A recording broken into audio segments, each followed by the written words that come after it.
The woman seated before me today, here in this sanctuary where the very walls have absorbed so many secrets, is not the same one who sought my door a year ago. Her hands, which once twisted a handkerchief until it tore, now rest calmly upon the velvet tablecloth beside the very cards that altered her destiny. She has come today not to seek answers, but as an act of closure, to tell me her own story.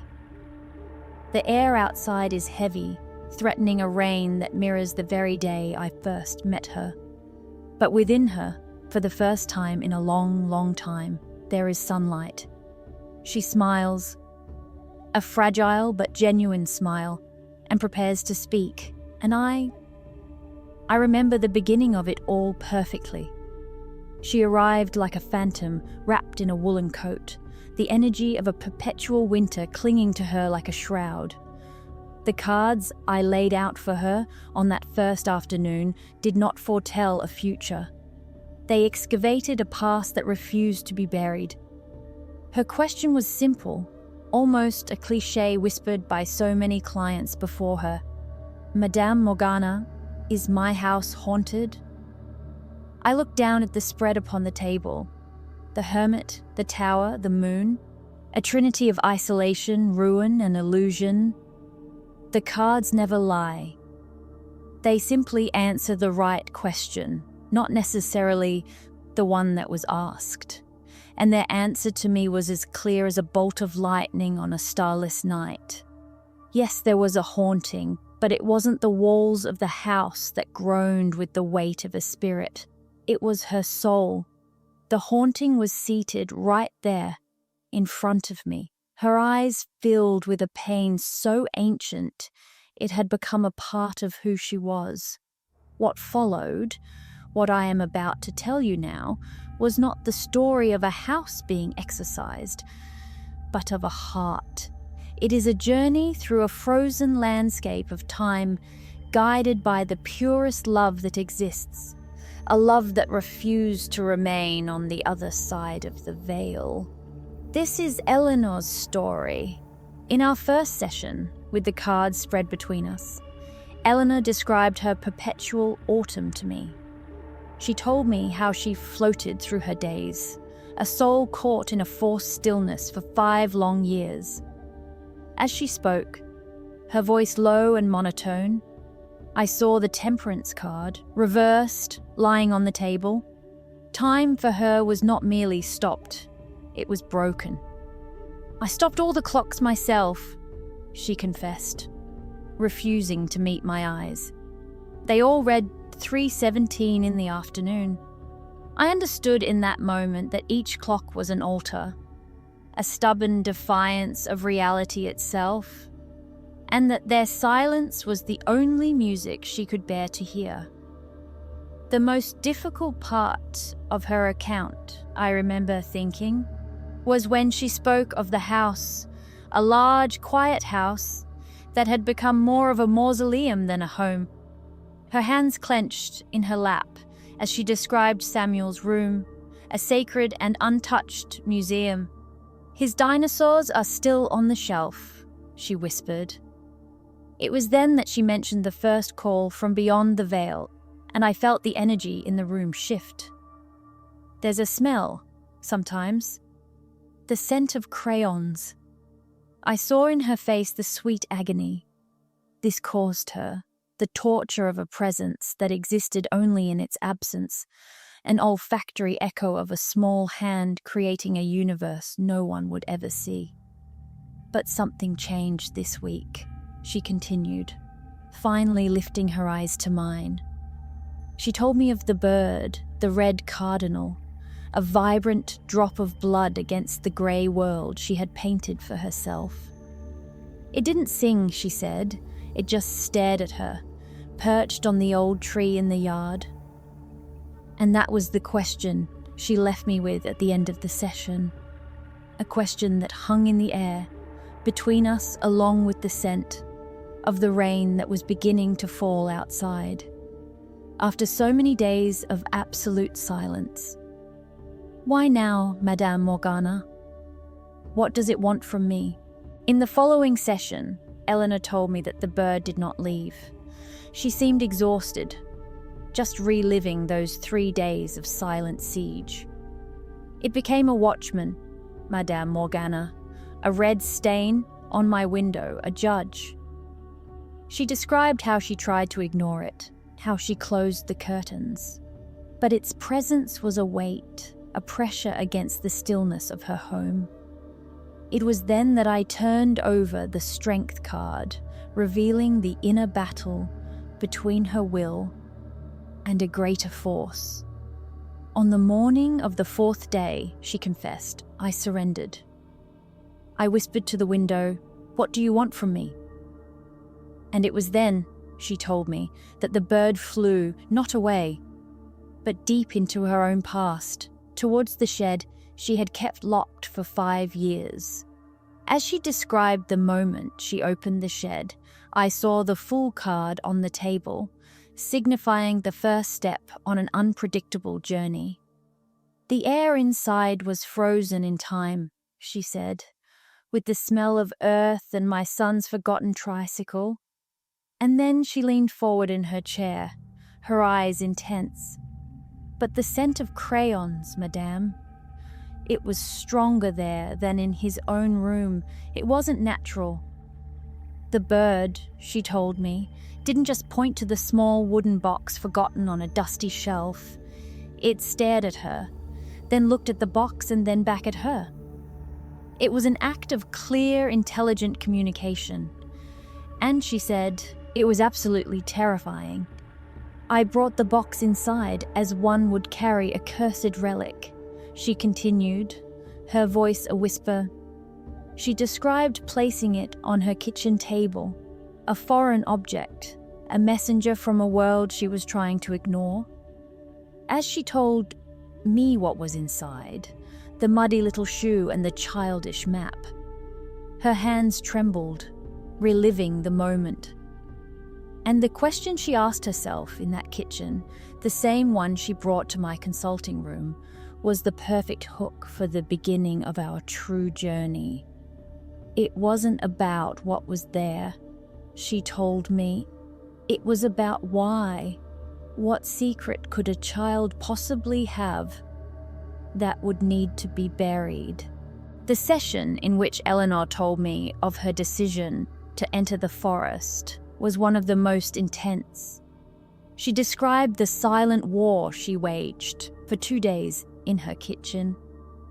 On one side, the clock on the wall, her monument to paralysis. On the other, the crumpled map, a whisper from a place she feared more than death itself, the past.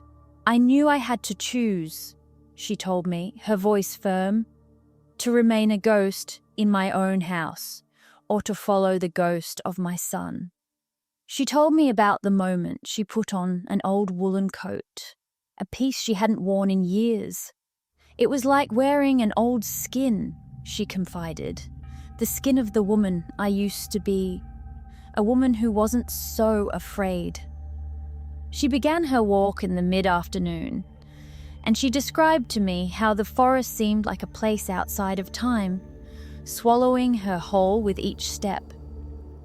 The air turned cold suddenly, and the sounds of the street just disappeared, she recounted, her eyes distant, reliving every detail. The trees were so tall, they felt like the pillars of a forgotten cathedral. As she spoke, I saw the cards of the hanged man and death on the table, signifying not an end, but a necessary sacrifice for a profound transformation. The scent of crayons was the only real thing in there, Madame Morgana, she told me. The rest was a dream, or a nightmare. It's what guided me. Her eyes glistened, with unshed tears when she reached the part about the oak tree. She described it as a silent witness, exactly as it was in Samuel's drawing. She paused her story for a moment, her hand on her forehead, as if the vertigo of memory was striking her again, right there in front of me. She told me about the cardinal, the red arrow pointing the way, and about finding the blue backpack. When I touched it, she whispered.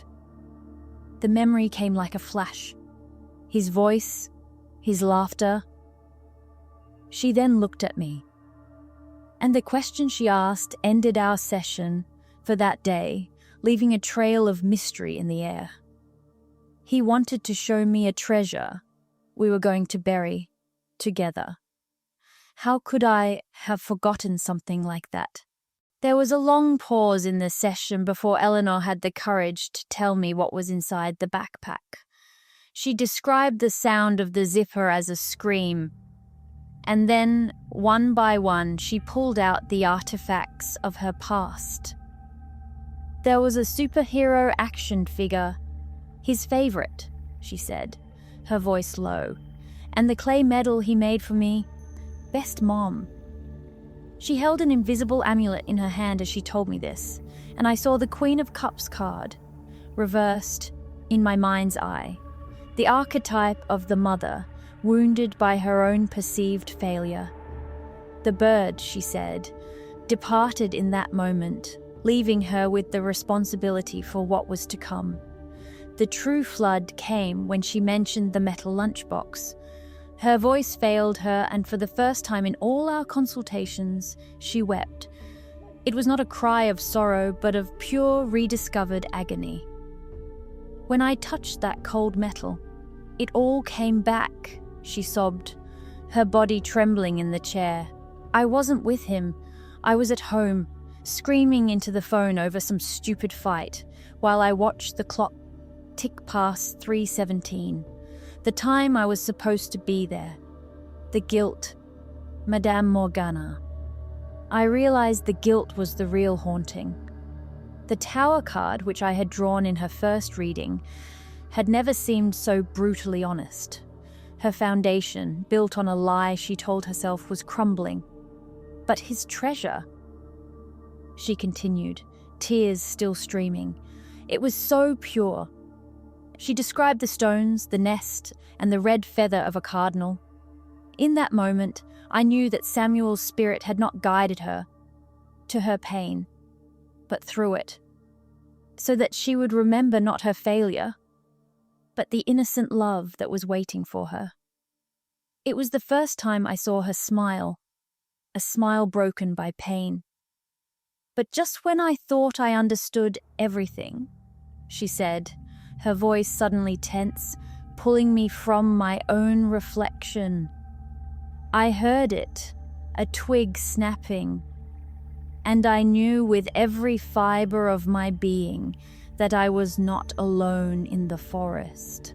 In our last consultation, Eleanor's energy was different. The weight of the haunting was gone. I was terrified in the forest, she began. But when I saw him, the fear vanished. She told me how Mr. Abernathy emerged from the shadows, not as a threat, but as a pilgrim, reaching the end of a long and painful journey. She quoted the exact words he said to her, words that echoed in our consulting room like a voice from the past. I saw him go in here. He said, "It's a secret," and I let him go. Every day for 5 years, I've carried that guilt. And then Eleanor looked at me with a profound clarity and said, "In that moment, Madame Morgana, I didn't see a stranger. I saw a mirror." As she told me this, I turned over the Two of Cups card on the velvet table, the symbol of connection and reconciliation. The purpose of the veil, at last, had revealed itself completely. My son's spirit didn't guide me there to find a culprit, she explained, with a wisdom she had not possessed in our first sessions. He guided us to each other. We were the two halves of the same story of pain, and only together could we be free. She described the silent forgiveness they exchanged under the oak tree, a forgiveness that needed no words, only the mutual understanding of two souls sharing the same burden.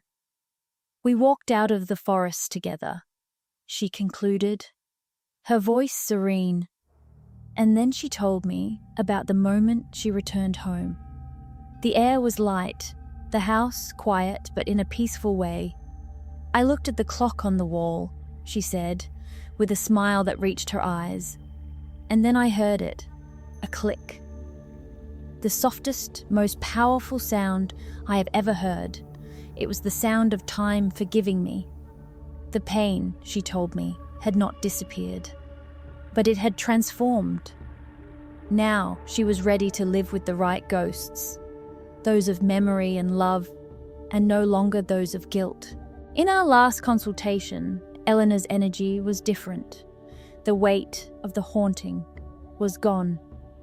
I was terrified in the forest, she began.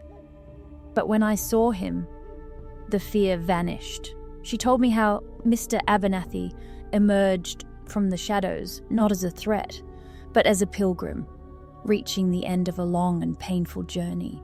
She quoted the exact words he said to her, words that echoed in our consulting room like a voice from the past.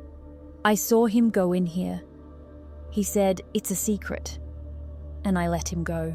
Every day for 5 years, I've carried that guilt. And then Eleanor looked at me with a profound clarity and said, "In that moment, Madame Morgana, I didn't see a stranger. I saw a mirror."